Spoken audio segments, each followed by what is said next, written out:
नमस्कार दोस्तों, आज हम अपनी इस वीडियो में बात करेंगे कि रक्षाबंधन किस तारीख को मनाना चाहिए। बहुत सारा मतभेद लोगों के द्वारा इस समय हो रहा है तथा बहुत सारे मेरे क्लाइंटों ने पूछा है कि सर क्या 11 अगस्त को रक्षाबंधन बनाएं या 12 अगस्त को। तो इस विषय को लेकर हम यह चर्चा इस वीडियो में करेंगे तथा इस वीडियो में हम कुछ विभिन्न एवं विशिष्ट मुहूर्त भी बताएंगे एवं उन मुहूर्त की प्रकृति के हिसाब से ही हम यह उस दिन के विशेष मुहूर्त निकालेंगे तथा उन्हें ग्रहों की स्थिति से साइंटिफिक आधार पर उसका विवेचन करेंगे तथा अपने इस वीडियो में हम कुंडली उस समय की ग्रह स्थिति के आधार पर ही निष्कर्ष निकालने का प्रयास करेंगे। इसी के साथ साथ हम यह बताएंगे कि साइंटिफिक दृष्टि से जो उस दिन भद्रा पड़ रही है उसको किस तरह से अवॉइड करा जा सकता है एवं उसके रहते हुए हम किस प्रकार के मुहूर्त निकाल सकते हैं। ठीक वह जो मुहूर्त जो भद्रा का भी दोष ना आए तथा उस दिन बहुत अच्छी तरह से यह त्यौहार निपट जाए, इसके लिए हम यह वीडियो में कुछ विशिष्ट मुहूर्त का वर्णन भी करेंगे। अगर सभी बहनें उस दौरान या उन मुहूर्तों का प्रयोग करके अपने भाइयों के हाथ में कलाई बांधती हैं तो निश्चित रूप से उन बहनों एवं भाइयों के बीच में बहुत ही प्रेम हमेशा बना रहेगा तथा उनके संबंध स्थायी रहेंगे। तो पहला जो प्रश्न है, लोगों ने पूछा है कि सर क्या 11 अगस्त को मनाई जाए या 12 अगस्त को। तो हमारे हिसाब से 11 अगस्त को ही रक्षाबंधन बनानी चाहिए। उसके लिए हम यहाँ पर तर्क रूप में 3 बातें बताएंगे एवं उसी के आधार पर हम यहाँ वैज्ञानिक दृष्टि से यह बताने का प्रयास करेंगे कि क्यों 11 अगस्त को मनाई जाए। पहली चीज़ जो समझने की है वह यह है कि रक्षाबंधन हमेशा श्रावण शुक्ल पक्ष की पूर्णमासी को बनाई जाती है, अर्थात इस दिन 11 अगस्त को सुबह 10:38 से पूर्णमासी तिथि शुरू हो जाएगी एवं वह पूर्णमासी तिथि अगले दिन 12 अगस्त को सुबह 7:05 रहेगी। अर्थात पूरे दिन लगभग 11 अगस्त को जो मुहूर्त बनेंगे एवं वह अगले दिन तक तिथि यही पूर्णमासी रहने वाली है। तो पहला तर्क युक्त कारण तो यह है कि शास्त्रों के हिसाब से क्योंकि पूर्णमासी के दिन ही रक्षाबंधन मनाई जाती है एवं उसका प्रथमार्ध अर्थात पहले का आधा इस तिथि का हिस्सा ही शुक्ल एवं देवताओं के लिए प्रशस्त कहा गया है, इसीलिए इसको विशेष तौर पर 11 अगस्त को ही मनाया जा सकता है। दूसरी बात है कि पूर्णमासी तिथि ज्योग्राफिकल अगर हम देखा जाए एवं ब्रह्मांड में ग्रहों की स्थिति के हिसाब से देखें तो यह बात भी फैक्ट है कि जो पूर्णमासी है वह लगभग सूर्य एवं चंद्रमा जब एग्जैक्ट 180 डिग्री के भीतर होते हैं तभी पूर्णमासी तिथि होती है। तो उस दिन लगभग सूर्य 24 डिग्री के आसपास रहेगा, तो जब तक चंद्रमा 24 डिग्री के भीतर रहता है तब तक पूर्णमासी तिथि बनती रहेगी। ठीक इसीलिए भी उस ही दिन अर्थात 11 अगस्त को रक्षाबंधन मनाई जा सकती है। तीसरी जो विशेष बात है वह यह है कि क्योंकि उस दिन कैप्रिकॉन या मकर राशि में चंद्रमा है एवं मकर राशि का चंद्रमा जब होता है तो भद्रा का निवास स्वर्ग लोक में होता है एवं स्वर्ग लोक में होने के कारण पृथ्वी लोक पर जितने भी कार्य होते हैं वह शुभ कार्य होते हैं, इसलिए भी 11 अगस्त को रक्षाबंधन बनाना अति उत्तम रहेगा। अब अगर बात करी जाए कि जो भद्रा की स्थिति है, क्योंकि 10:38 से जैसे ही पूर्णमासी तिथि शुरू होगी भद्रा तिथि भी उसी समय शुरू हो जाएगी तथा 11 अगस्त को रात्रि 8:51 तक भद्रा तिथि रहने वाली है। तो फिर इस दौरान क्या रात को 8:51 के बाद राखी बांधे? नहीं, ऐसा नहीं है।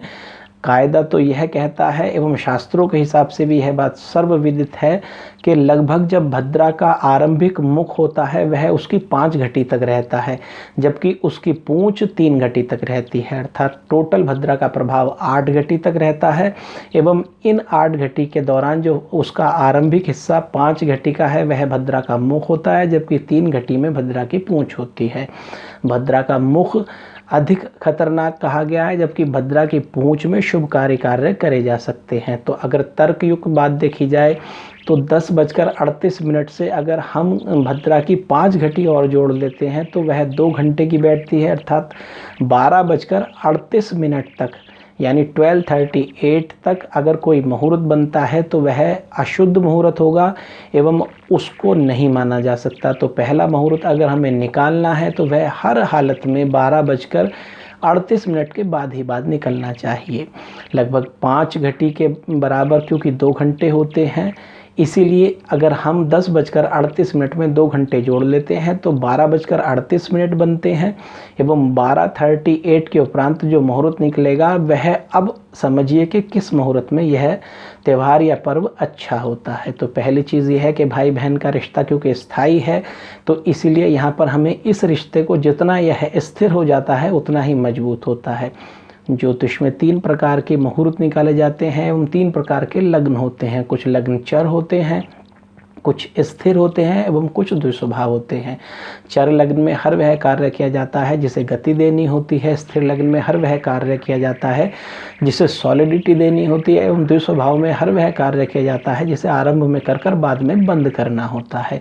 तो चूंकि भाई बहन का रिश्ता जितना मजबूत होगा, जितना उसमें सॉलिडिटी होगी उतना अच्छा होगा, तो हम यहाँ पर स्थिर लग्न लेंगे।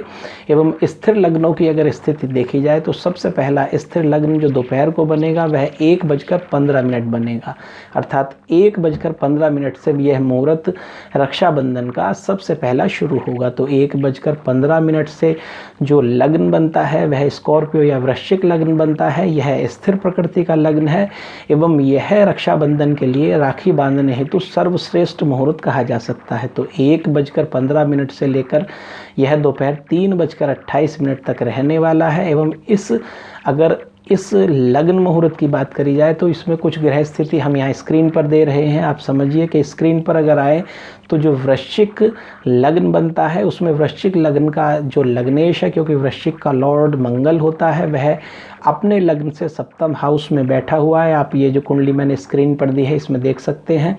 तो मंगल चूँकि यहाँ 7वें घर में बैठा हुआ है तो यह पूर्ण दृष्टि से लग्न को देखता है, लग्न को बढ़ाता है। अगर बात करी जाए कि बहन की, अगर बहन छोटी है तो भी उसके लिए यह लग्न अच्छा है, अगर बहन बड़ी है तो भी उसके लिए यह लग्न अच्छा है। अगर छोटी बहन की बात करी जाए तो कुंडली में छोटी भाई एवं बहन के लिए 3rd हाउस, जबकि बड़े भाई अथवा बड़ी बहन के लिए 11th हाउस को देखने का वर्णन शास्त्रोक्त है। तो तीसरे घर में जब हम बात करेंगे तो अगर चूंकि लग्न वृश्चिक राशि का है तो तीसरे घर में कैप्रिकॉर्न या मकर साइन बनता है, जिसमें शनि स्वयं राशि का होकर रेट्रोग्रेड होकर चंद्रमा के साथ बैठा हुआ है। जबकि अगर 11वें घर की बात करी जाए तो 11वें घर में यहाँ पर वर्गो साइन है या कन्या राशि है, जिसका खुद लॉर्ड मिड हेवन में इस कुंडली के जो लग्न मुहूर्त की कुंडली है उसके 10th हाउस पर बैठा होकर बहुत मजबूत है। तो क्योंकि इस समय की इस कुंडली में इसके 3rd हाउस एवं इसका 11th हाउस दोनों के लॉर्ड काफ़ी अच्छी स्थिति में है एवं वह यहाँ के जो लग्न का लग्नेश मंगल है उसके साथ बहुत अच्छी पोजीशन में बैठे हुए हैं, तो इसलिए यह स्थिर प्रकृति का मुहूर्त सबसे अच्छा माना जाएगा। अगर बात करें कि दूसरा मुहूर्त इस दिन क्या होने वाला है, तो दूसरा मुहूर्त उसके बाद स्थिर प्रकृति का शाम के समय बनेगा, सूर्य अस्त हो चुका होगा। तो उस समय के आसपास जो मुहूर्त बनेगा वह कुंभ या एक्वेरियस साइन का होगा। एक्वेरियस जो राशि है, कुंभ राशि है, उसका लग्न का जो मुहूर्त है उस समय कुंभ लग्न मुहूर्त में लग्न पर चल रहा होगा। तो उस समय का जो समय है वह 7:20 से लेकर रात्रि 8:42 तक का होने वाला है। यह दूसरा मुहूर्त है। यह दूसरा मुहूर्त इसलिए भी विशेष है कि कोई भी व्यक्ति जो पार्टनरशिप में होता है एक दूसरे की रक्षा का वचन देता है, जो पति पत्नी होते हैं अगर वह भी रक्षा सूत्र में बंधना चाहते हैं, एवं भाई बहनों के लिए तो चूँकि ये होता ही होता है ये, तो इस दौरान यह जो मुहूर्त है यह थोड़ा सा ब्रॉड है, अर्थात इसके अलग अलग फैक्ट हैं। अगर कोई व्यक्ति किसी की रक्षा का वचन लेता है तो भी उसके लिए यह एक्वेरियस या कुंभ लग्न बहुत अच्छा है, और ओवरऑल चीज़ों के लिए भी यह बहुत अच्छा लग्न एवं मुहूर्त है। यह मुहूर्त कुंभ लग्न का जो है वह 7:20 से 8:42 तक रहने वाला है। अगर हम इस पर चर्चा करें तो स्क्रीन पर आप देख सकते हैं कि हमने यहाँ पर कुंभ लग्न खोल दिया है। अगर कुंभ लग्न की बात करें तो कुंभ लग्न का जो लग्नेश है वह 12th हाउस में अपनी ही राशि में शनि होकर बैठा हुआ है। जबकि अगर इसके 3rd और 11th हाउस की बात करें तो 3rd हाउस में इसके एरिस या मेष राशि बनती है, जिसका खुद का लॉर्ड जो है वह 4th हाउस में बैठा हुआ है, माता के स्थान पर, सुख के स्थान पर, घर के स्थान पर, घर में बैठा हुआ है। ठीक ऐसे ही अगर हम 11th हाउस की बात करें, बड़ी बहन की बात करें, तो बड़ी बहन के लिए यह जो 11th हाउस है, 11th हाउस में यहाँ पर सजिटेरियस या धनु राशि बनती है। इसका लॉर्ड बृहस्पति होता है, जो खुद 2nd हाउस में इस कुंडली के लग्न कुंडली के बैठा हुआ है। 2nd हाउस परिवार का, खानदान का, पूरे उन सभी व्यक्तियों के समूह का कहा जाता है, जो एक साथ रहते हैं एवं एक साथ परंपरागत रूप से रहते आ रहे हैं। तो सेकंड हाउस में यहाँ पर बृहस्पति है, अपनी राशि का, मीन राशि का है एवं रेट्रोग्रेड होकर बहुत ही मजबूत स्थिति में है।